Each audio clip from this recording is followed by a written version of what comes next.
Vladimir Poutine est prêt à tout pour ses proches. Le 1er juin dernier, le média d'investigation indépendant russe Proekt a consacré un dossier à Vladimir Poutine. L'occasion pour nos confrères journalistes de révéler l'existence d'un domaine officiel du président.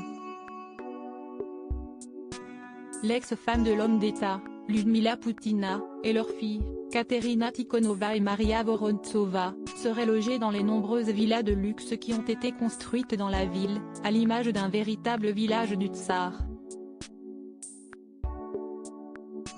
Selon le média russe, la grande majorité des logements a été financée par des sociétés offshore, mais également par des prête-noms afin de dissimuler l'identité des habitants. Pour étayer leur enquête, les journalistes de Proekt se sont notamment appuyés sur des échanges privés entre la fille cadette du président, Katerina Tikhonova, et son époux, Kirill Shamalov. Grâce à ces informations, nos confrères ont révélé que la construction de ce village du tsar avait commencé en 2006, soit 7 ans avant le mariage des deux principaux concernés.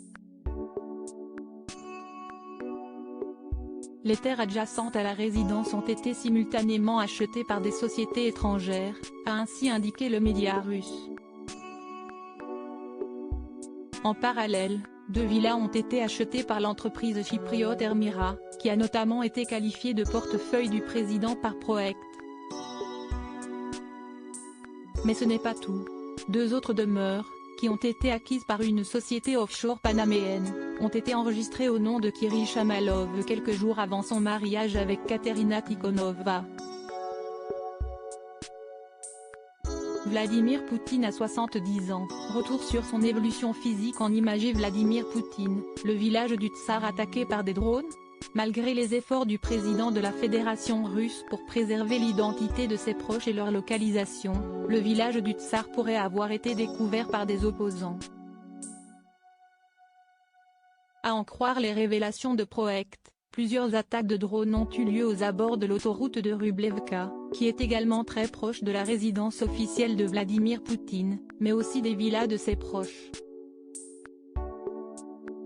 Malgré les multiples attaques qui se sont produites depuis la fin du mois de mai, la cible exacte de ces intrusions n'a pas encore été déterminée.